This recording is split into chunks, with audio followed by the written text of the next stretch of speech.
They have arrived. The all-new Traxxas Maxx Slash is here at Fast Eddie's. I'm going to get it out of the box and tell you all about it. So as I get this out of the box, I'll let you know this does come fully assembled and ready to run. The battery and chargers are not included, and the price on this is $699.95.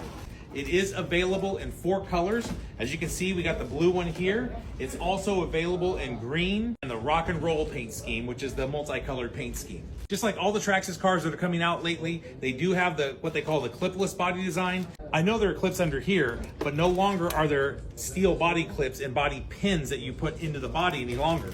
So you reach under the front and the back, you pop a couple of clips there, and there you go. So one thing for sure is that they did not take the Traxxas Maxx and just throw a slash body on it. They've done a lot of different things to this. First thing you'll notice, it does have an extended chassis. This does include the short course tires, and these are belted, brand new belted tires from Traxxas. It does have the clipless battery tray here, so you just pop that open, put in your 2 3S LiPos into this, so it does run off of 22.2 volts. It does have the Max servo in here. I believe this is the plastic gear servo, so that is one knock that I will say right out of the box, that you'll want to upgrade your servo right away. But Traxxas does have some really nice new servos out and that are just direct bolt-ins for this. It is running the Valenian VXL 6S system here with the 2200 kV motor and the VXL 6S ESC. As you saw when I opened the box, it does have the TQI remote. So what that does for you with TQI and the receiver in here, it does have Traxxas Stability Management, TSM. And as you're skidding out of control, your wheels will turn into the skid and keep you going straight down the track. Up front here, and both in the front and the rear, you do have the Traxxas shocks, the aluminum bodied shocks. They do have a threaded body, so you can adjust your ride height. Also, brand new, and what you really can't see in here in the drive shafts, these are actually brand new. They are a hybrid composite drive shaft, so there's steel and composite material in here. So there's a steel core running through these drive shafts from what I understand. Looking in the back here, again, you'll see the aluminum bodied shocks here, but they did include a wheelie bar on this Max Slash. Also looking at this, you'll notice that this is different than a traditional Slash in that it does have upper and lower control arms, both front and rear. Okay, so here's the front. Let's take a closer look at the body. You can see it does have that Traxxas short course design. It does have where the body clips mount here. It has a skid plate up here on the roof, and underneath it's reinforced with all the bracing inside here.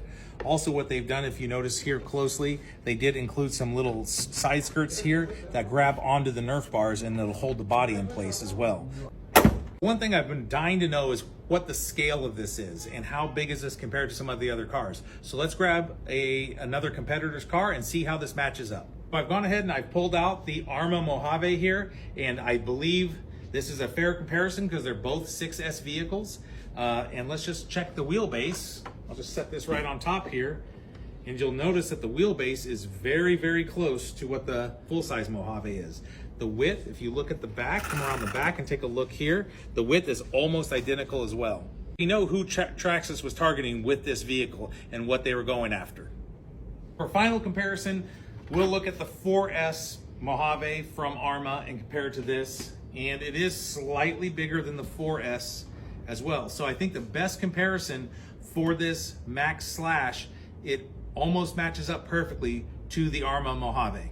I almost forgot one. Let's compare it to the UDR and see how this matches up.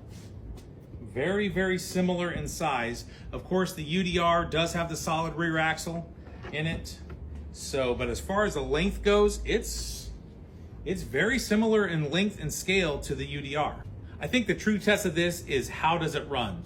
And unfortunately, I'm not gonna run it today, but I will do a video this weekend. I'm taking it out with a group of friends, and we're gonna put this thing through its paces. I wanna see how it runs compared to some of the other trucks in this class, some of maybe against some smaller trucks, some bigger trucks, but we are definitely gonna get a video out to you this weekend on how this performs. All right, guys, thanks for watching. Be sure to like and follow for more videos.